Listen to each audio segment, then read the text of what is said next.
right, good evening, everybody. My name is Dr. Sam, and I'm so glad that you all are joining us either online or here in person. Now, I say online, but I also like to direct to you, because while we have this option for you being able to watch us, we're so glad that you're joining us and not just out there somewhere in the ether, but you're actually paying attention to learn.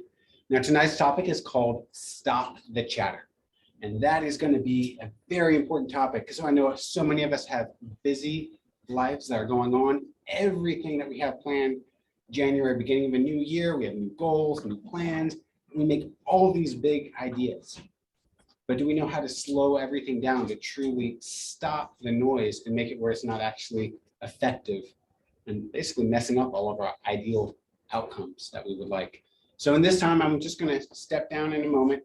We still have another minute or two, so about 28 minutes. And with that, I'll pass that over to Dr. Steve. Pay attention, see what you can learn, and see what we can gain from tonight together. Get a full 28 minutes of Dr. Steve's time. Anybody excited? No? There we go. All right. So to back up one. Yes. Awesome. So tonight we have a big conversation, and not all of our workshops are dedicated to chiropractic. The ones that are in the book, for those of you who just got started, they're the bolded, highlighted ones. Every workshop is going to have some relation to it because that's what we do here as our primary source. But one of the other things that we should be aware of is many of you showed up because there was a problem. The problem, if you're under care now, was you had subluxations and solutions to get them adjusted. But this is an example of one of the studies that we sometimes dig into in our workshops. This was done on people who utilize chiropractic care on some regular basis for 5 years or more. And they experienced 85% less pharmaceutical costs, 62% less surgery, 60% less days in the hospital, 59% less days in the hospital, and 60% less time than even going to the hospital. So to get us moving at the end of a dark and cold day, who would love to have that be a description of their life? Yes. So tonight we're going to dig into the topic of stop the chatter. And when I visualize or think about this topic, I don't know, Dr. Sam might not be old enough to remember the cartoons where they had like the little angel and the little devil. Maybe he is, I don't know. But I visualize it as like, there's not the angel and there's not the devil. There's just the two little devils just screaming in your head about all this stuff all day long. So has anyone ever experienced, not even related to sleep, but experienced I just keep thinking on these things over and over again, and they're things that are not bringing me joy, but bringing me stress? Yeah, we've all been there. I think as humans, we may have a unique ability to create realities that never are going to exist. So we often lay awake at night or in the middle of the day and we worry about things that may never happen. So our topic or our focus of today is that's going to happen. So when we find ourselves in a place like that, what can we do to help our nervous system come into a calmer state, to be more relaxed so we can get more rest, more sleep, and sleep equals healing. So tonight's topic is called Stop the Chatter, quieting your mind for a better night's sleep, better focus, and better health. So we have to start with, why is sleep important? And just like on our second day together, I like to be interactive. So sometimes we have workshops where pre-COVID, there was like 35 people in this room because that's how many chairs can fit here. And other times we have varying other numbers of people. But if you're here or if you're home, and I'm going to turn the speakers up for those at home so we can hear you, we're going to engage. Because I think it was Eleanor Roosevelt said, if I tell you, you'll forget. If I teach you, you may remember. And if I involve you, you're going to take it with you for the rest of your life, or something close to that is what she said. So what are some of the reasons why you think sleep is important? Concentration. I like that. Your body does healing, your brain does healing. It does housekeeping. Housekeeping. Yes, it definitely does housekeeping. Restores you. Restores you. Yeah, it just helps us to have a better metabolism. Better metabolism. So somebody at home, speak in for me. Why do you think sleep is important? I'll wait for you. All right, Miss Susie. What do you think, Miss Susie? I don't know where my sound is. You're relaxed. You're relaxed. Yes. Thank you, Miss Susie. So sleep helps you be relaxed. So sleep for me is pretty important. And I have a challenge, though my sleep is challenged. And I'm just being real with you that sometimes I don't choose the greatest emotional state related to that. Sometimes I get a little frustrated with it. So this is a topic that's near and dear to me. I love getting really good sleep because I love to be able to show up here with piles of energy so that I can fulfill what I believe to be one of my God-given purposes on the planet, which is to take care of an incredible number of people at an incredibly high level so they can really achieve the health they deserve to have. And I can't do that if my sleep is stinky, right? So some of the reasons why research says sleep is important is it is restorative, it boosts immunity, it gives us brain power. So I think so far we're doing pretty good. We all said something like that. And if we lack sleep, what happens? Besides me, I get a little grumpy when I lack sleep. I don't know about you guys. I might be the only one. What did you say, Dr. Sam? Microsleep. Microsleep. Ooh, that's a whole different topic. But has anybody heard of microsleep? So microsleep essentially, and we're going to talk about how proper sleep can actually save a lot of lives and a lot of money every year at the end of the workshop. But microsleep is you don't get enough sleep and your neurology is so amazing, it's going to do it for you. So you're driving down the road, you're having a little sleepy moment and you fall asleep for a couple of seconds or maybe half a second or something. You're sitting at your desk and working. This is not really a good plan for longevity of life, but microsleep is your brain's going to override your desire to be awake. That's part of this. I think it's the second to last slide in tonight, the research of if people just simply got sleep. And how much does it cost to sleep? Nothing. It's free. Like we all got to do it. So if we could do it better, that would be a really wise idea. So if we lack sleep, it actually causes poor habit development. An example, just to share a little bit of me, and again, because I feel like if I choose to be vulnerable in my own health challenges, then you realize that, you know, we're all working on stuff. And if we're all working on stuff together, we can come together and be greater. If I don't get the proper amount of sleep, I'm going to hit that little alarm button, maybe too many times to get up and do the fitness, the prayer, the meditation, all the things I want to do to set myself up to get here in the morning. I may miss some of that stuff. And I'm sure you can think of some poor habits, maybe poor performance. If my clicker would work, that'd be great. There we go. Public safety. So Dr. Sam brought that up with microsleep a little bit. We'll talk about that at the end. And poor health and chronic issues. So I'm going to ask a question. Only 2 people in the room may know the answer because I know they've been to the workshop. Do you know the percentage of the population of the United States who suffers with chronic pain? 50%. So the research says, so chronic is it's been there for more than 6 months. It's things that are destroying some portion of life. It's 30%. So this is a big issue. We talked about it back in the opioid workshop a couple weeks ago. But chronic pain makes up for more than everyone if you combine the heart disease, cancer, diabetes, all combined. So it's a big problem. And sleep by itself, lacking that could be a contributor of that. And it's dependent on medication. So it's taking things to try to help our body sleep. Long-term doesn't work so well. And we don't sleep because your body is asking for help. So to go very basic neurology, because I don't want to lose anybody, is we have 2 sides of our nervous system, essentially. There's the sympathetic, which we can think about as like fight or flight. You get startled, you get excited. That's the sympathetic that wakes you up, it releases adrenaline. Parasympathetic is what we talk about like at Thanksgiving, if you ate too much turkey and you want to just kind of relax and take a nap. So sympathetic elevates your awakeness, parasympathetic elevates your restorative sleepiness.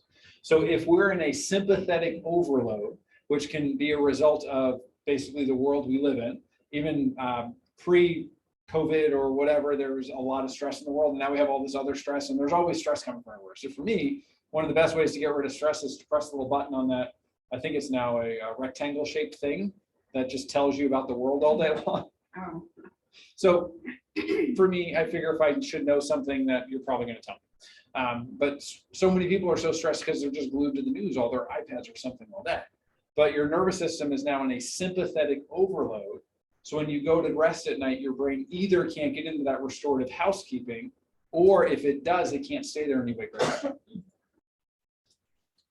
So we have physical, chemical, and emotional reasons for that. And I'm going to kind of speed through these a little bit because sometimes I get a little excited. I get a little too sympathetic, I guess. But I want to be respectful of time. So physical. Who remembers what their neck x-ray looked like from the side? Hopefully at least 2 of you do because we just went over it. Right? So what's wrong with this one compared to what would be considered normal? It's too straight. Absolutely. So the neck or the spine itself from the side should be curved. Now this person has a straight neck. If you were remembering, if you could think about that, and I know I'm asking a lot, but at 6 o'clock at night, that phases of degeneration chart that we looked at, what phase would you put that person in? 3. So in phase 3, we wouldn't see discs and we'd have this big mangly arthritis. That's actually phase 1. But that already, knowing what normal looks like, that doesn't look so good. Okay. So physical stress, if we think about that there's no shock absorption left, one of the things that we often talk about is that a subluxation, the joint physically out of its place, can put enough pressure on the nerve to cut 60% of the nerve flow. What we don't often talk about is what happens when you actually stretch the spinal cord. So does anyone know what the spinal cord attaches to? Brainstem, absolutely. So it's got a couple little attachments throughout the spine, but for the most part, it's your brainstem. So if we take what should be a curve in this cord that's supposed to have all this room to move around, and now we straighten out the curve and we pull on it, what does it pull on? It pulls on the brain. So subluxations are way bigger than pain. When we stretch the spinal cord, it actually cuts an additional 70% of nerve flow. So imagine you're the person in phase 1 with this physical challenge in their body. You have a 70% show up because we're stretching the spinal cord and actually pulling on the brainstem. We have an additional 60% show up because there's a subluxation putting pressure on the nerve. And who remembers how people in phase 1 feel? Just fine. They feel awesome. They have no pain-related issues. They may have other issues, but they feel relatively awesome. So one of my hopes is that we become a community of people who don't seek just to simply feel okay, but really share what's possible in health with everyone we care about. And before we get to the end, I'm going to tell you why this is sitting here. I left it there just to kind of leave you curious about it. If you're on Facebook, I appreciate you. Join us on Zoom or in person next time. How about chemical? Anybody appreciate one of these in the morning? Right? Coffee. Coffee is amazing. Coffee is a stimulant. Coffee binds to the same brain receptors as what your body needs, and the chemical just went around my head, but needs for you to get sleepy and actually get tired. So the reason why there's a recommendation of not drinking coffee after like 12 or maybe 3 is that it blocks your brain's ability to actually get the dopamine on the receptors to tell your nervous system to calm down and take a nap or to sleep.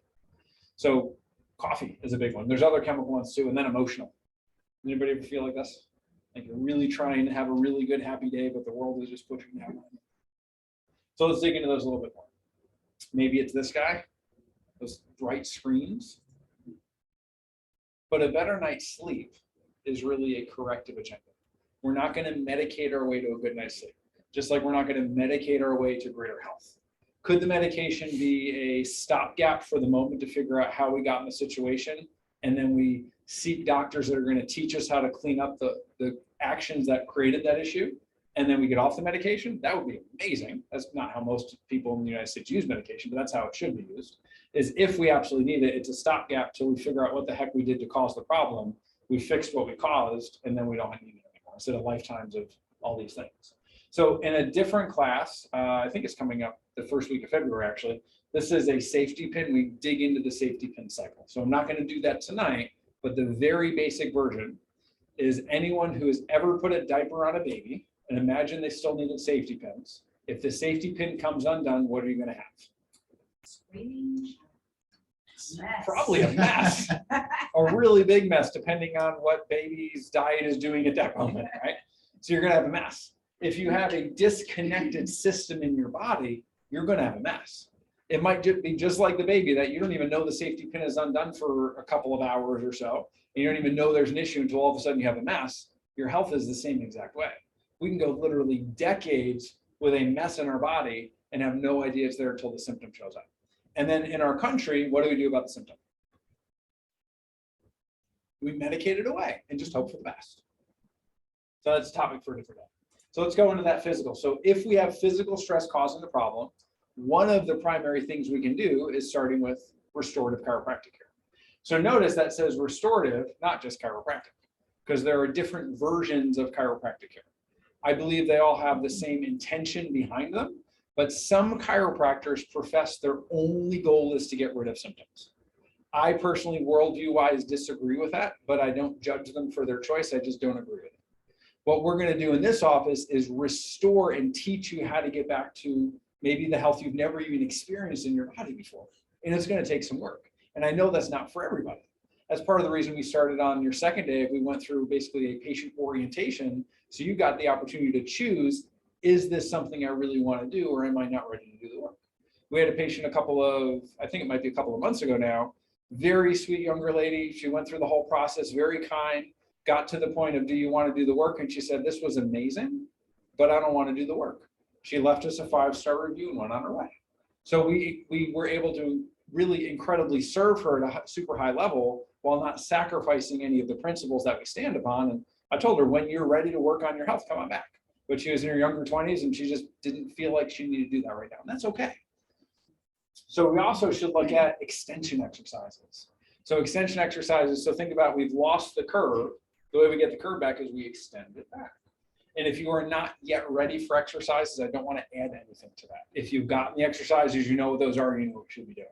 But we spend our whole life doing this in this country, and we need to do things to come back the other way. So maybe a simple example everybody could do is you simply get an exercise ball, or you take a couple pillows off your couch, you lay them down and you lay over it so you're extending back at the end of the day. Maybe. Another version could be working on your posture. So I have an entire workshop related to posture. But we're going to do a really quick thing that I know everybody's going to know. If you're walking down the street and there's someone walking towards you and they're walking like this, what do you think about them? They're having a bad day. They're having a bad day. Maybe they're depressed. Maybe they're not somebody who you're probably going to be like, hey, how you doing today, right? But what if you're walking down the street and they're walking and they're looking straight ahead and they're looking around and they're appreciating the birds and they have a smile on their face? What does that tell you about them? They're having a great day. You probably want to know what they're doing to have such a great day. Now, I realize in the world now, we might not necessarily talk to them, but not too long ago, we may have had an interaction with that person who looked like they're having an amazing day. The difference is posture. This person could be having the best day of their entire life. But we learned from a young age that this posture is sad, it's depressed, it's unchallenged with life. And this posture is, and it's funny, because if we really look at this posture and my nose goes up a little bit, what does the culture say about that? Stuck up. Right? So how crazy is that? We have a cultural standard that if somebody has really good posture, that they have a problem, that they're stuck up. But if they have bad posture, that's just kind of normal. Like, that's just in itself insane, I think, that our culture says that someone who has really healthy posture and is really well taken care of their spine is stuck up in just whatever. They feel like they're better than everybody else. No, they actually just have good posture. Maybe that's your takeaway, is we're going to realize that people with good posture are just, they have good posture. And then the last one could be your pillow or your mattress. So we spend roughly 8-ish hours a night, give or take a couple hours, depending on the person sleeping. That works out to be roughly a third of your life. So if you're sleeping on a mattress that is terrible or using a pillow that is horrible, that could be an upgrade. The pillows that we have here, they're the same ones that my wife and I think most of the team actually now utilize and sleep on. They properly support the curve of your spine while you're sleeping. So you're getting more out of the work that you're doing in the chiropractic care. So an example of that, I just put the picture up, but you can see that from the side how it's actually properly supporting the neck, and it comes with a built-in extra firm foam. It's not like really hard, but it's a little firmer to give you the support while still being comfortable. And if you're a side sleeper, it's actually going to keep your spine right. So if that's something you want to know more about, we do testing for pillows. We can do it at one of your appointments that we can just dig in and discover together. Is the pillow you have working great? And if it is, keep it. And if it's not, then maybe that's an upgrade that we can help make. If we go to chemicals, remember, it's things like coffee, it's stress, it's pollution, it's all that stuff. So we're going to come back to restorative chiropractic care. Somebody tell me why we should start there. You get the subluxations corrected, your nerves are working better. If your nerves are working better, your body can start detoxing in different organs and all. Yes. You start getting chemicals that don't belong in your head. So to repeat what I believe I heard you say, for those at home who couldn't hear it, is we start with restorative chiropractic care and chemical, because when you reconnect the nerves in the body, it can actually get rid of the things it doesn't need more effectively. Does that sound like I listened? That sounds good. Excellent. So we also need to clean up our eating, clean up our diets. The coffee after 3 p.m. is, maybe that's your thing. Nobody can see what I'm pointing at except in the room. We work on that. So I have my own things to work on. We all push each other for more if you choose to be a member of our team. So we're also going to look at rebooting your health. We have nutrition programs. It's not something we often talk about. I am the worst salesman on the planet, by the way. We have these amazing pillows, world-class nutrition, amazing massage therapists, and I almost never talk about any of this stuff. I was like, let's get you adjusted and have an awesome day. But all these tools are there and I do have a passion for them. Just my passion for connecting your nervous system is way higher than the rest, because we could get confused and think that an hour with a massage therapist was more beneficial than a minute-long adjustment. I'm not knocking massage therapy. I love it. It's the reason why we spent a really long time looking to now have a massage therapist back in our office when we had one for the first 13 years I was here. But it doesn't have the same effect as connecting the nervous system. Is it helpful? Absolutely. Do I get massage myself? Definitely. And you still got to pick connecting the nervous system over that. So then if we jump to emotional, one of my favorite signs, hopefully we have a little laugh about that sign. So it says stress reduction, bang head here. So this is against probably a really hard wall. And it says directions, if you can't read it, place on a firm surface, follow the directions in the circle, repeat step 2 as necessary until unconscious. So it's meant to be a joke. If unconscious, cease stress reduction activity. So how many times have we had a stressful situation and we do nothing to change it? We just keep getting stressed out. We all do it. Every one of us is guilty of it. Or maybe it's not a high enough priority in our lives yet to actually have a confrontation about it. So if we have emotional stress, some of the things we can do to relieve that is exercising. So exercising releases happy hormones, decreases stress hormones. Meditation or prayer, as you may have noticed, I kind of slipped in my morning routine, involves these things. I also do my spinal hygiene homework all in the morning, because I know if I'm here and I've really poured myself into service all day long, that pretty much the only thing I'm gonna have energy to do when I get home is play with my kids before they go to bed. I had to learn that I don't get to sit on the couch when I go home. Because I used to go home at the end of the day and sit on the couch, and then my little daughter would come over and want to play, and I'd just be like, I'm just so tired after my day. So my rule that I had to learn along the way to help with my emotional stress, because I felt like I wasn't fulfilling my duties as a parent in that, was I don't get to sit on the couch until after they go to bed. And then I get to sit down, because those moments that I have with them, they're not a ton. I leave in the morning basically before they're up. I get home maybe a half hour or so before they go to bed. So I have a responsibility, I believe, to really pour that time in. So I have to do all that stuff in the morning. And maybe it's something like that you have in a relationship that you realize that just this little tweak of a thing could make a huge difference overall. So while we're support while correcting, so then we got to look at things like we're going to reduce our screen time. So we're going to spend our last 6 minutes looking at, we've looked at all the problems, how we created them, some of the things we can do to clean them up. We had some fun along the way, hopefully, so you don't just go home and feel like, well, now I really need a nap. So now we're going to look at some of the things you can do. So it's reducing screen time. So the ideal world, and I don't do all this stuff, but the ideal version is you cut all screens off between 90 and 120 minutes before you go to bed.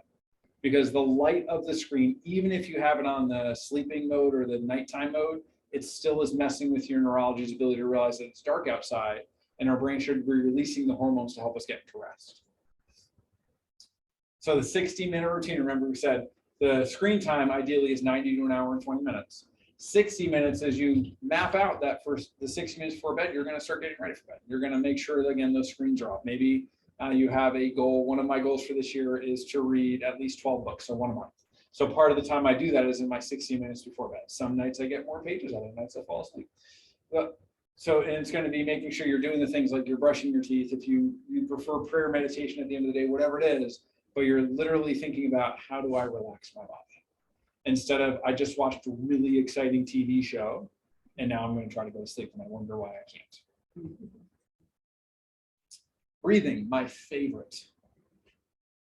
So for one person, I don't remember who it was, I share with them that adjustments are like breathing. They both take seconds of time and they're both essential for your best life. Because what happens if someone stops breathing? Yeah, it's not good. What happens if you don't have nerve communication from your brain?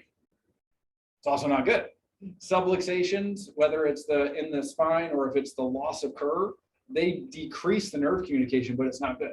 So breathing, we're going to do this exercise before we dig into the last slide or two of research. So I want everybody to sit up, slide your gluteus maximuses or your butts right against the back of the chair. I want you to really exaggerate good posture. You can put your hands on your lap or right on your knees. And you're going to trust me. Dr. Sam knows his eyes are already closed. So you're going to close your eyes. So what I want you to do in a moment is through your nose, you're going to take in a deep breath, try to fill your lungs up over the count of 4. And I'm going to give you the count to help. So all you have to think about is breathing.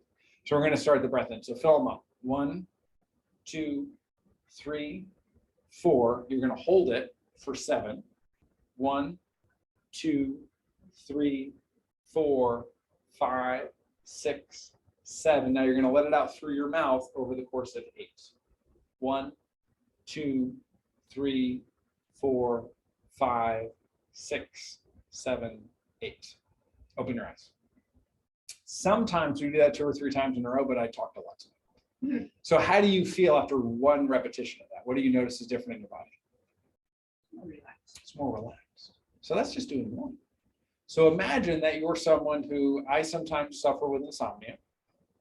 Imagine that you're in a moment of that, you're in an incredibly stressful situation, and you go to breath. And you think, I remember what Doc said, it was 4, 7, 8, or maybe it's 4, 3, 2, or who cares? But you're going to do some kind of rhythmic breathing. You're going to fill your lungs up, you're going to hold them, and then you're going to let them out. You do that a couple times in a row. Most people who experience an insomnia that's not related to some other medical issue that we could talk about another time, you're not going to get many of those done before you're back asleep, because it literally programs your body to fall asleep. Now, if you've done 2 or 3 and it's not working, the Acupressure Hack is to take your tongue and push it into the roof of your mouth while you do it. That actually activates part of the nervous system and part of the brain to release more of those happy hormones. So those are just a couple of the things that you can do, because if we got more sleep, I promise we'd get to some research. We'd reduce preventable deaths, which based on the research and the microsleep that Dr. Sam brought up, it would reduce 5,000 lives that are lost because of car accidents. Just sleeping. It doesn't cost you. It would save 500,000 lives related to the medications and the side effects of those medications in an attempt to achieve greater sleep. It would also reduce chronic diseases by 70%. So what if, like, this is a cost nothing, it's just clean up some pieces of your routine. I realize I'm oversimplifying it, but if we do little steps at a time, in 6 months or a year from now, a lot of this could be way better for you. We saved 5,000 lives. There was, or actually 500,000 lives. And there was 70% less chronic disease on the planet just because people slept the way they were supposed to. Oh my goodness.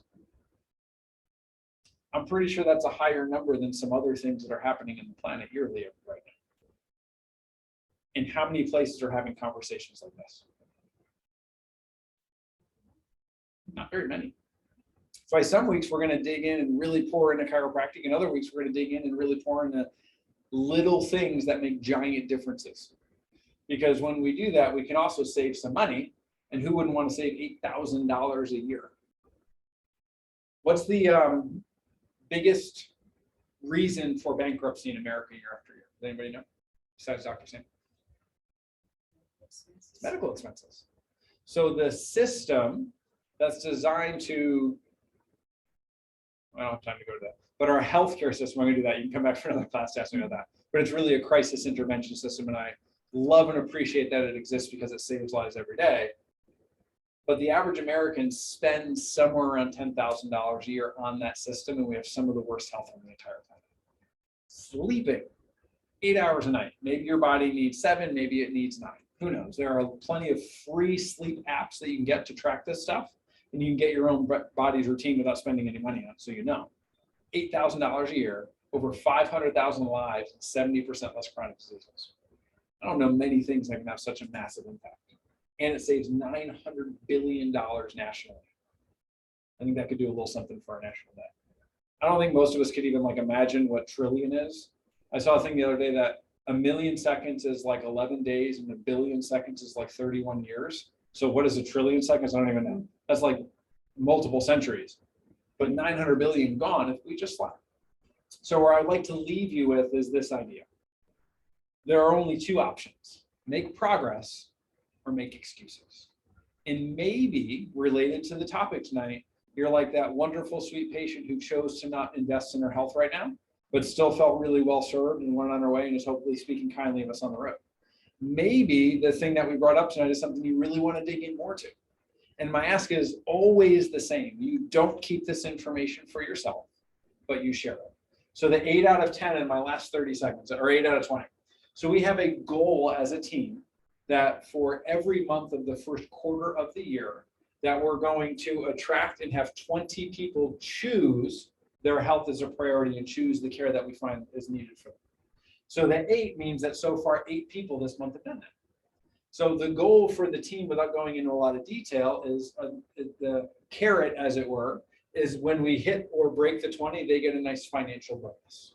If we do it every month for 3 months in a row, they get a surprise bonus at the end that they don't know what it is. That my wife, who love language is gifting, is get to create. So maybe it's financial, maybe it's an experience, we don't know. But one of my asks is that you don't take what you learn here and keep it for yourself, but you share it with other people. Because if simply 20 people a month shows a higher level of health, then we get to change the health of our zip code. And historically, we get pretty close to that. So I made an achievable goal. What you're going to watch is as the days and weeks go on, there's going to be a new number. Because every time someone chooses care, we're going to track as a community where we're at. And it's never about getting more people in the office. It's always about spreading more truth in our community and inspiring people to make the right choice. So if someone comes to mind for you that you would love to see as one of these 20 people this month, let's have a conversation about that. Maybe it's someone who you're like, you know what? I hear a lot of this from them, but not a lot of action. And they're going to sit next to you in the workshop next week. Who knows what it is? But whatever step someone's willing to take to be a little closer to the God-given health that I believe we're all given, it's the step we should take. So I appreciate those of you who came in person, those at home. I am going to put the survey up. I apologize that for those typing in, I didn't pay attention because that's just honest. I didn't read the screen. And everyone have an excellent night. And if you do have someone that came into mind, share it with Dr. Sam before you go.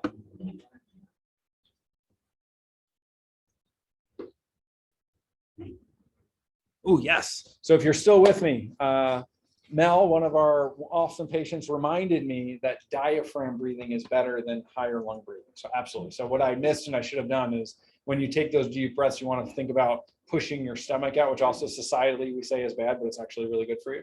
You want to fill your stomach up, not your lungs up. So thank you for that, Mel. All right. That's what singers do. Yes.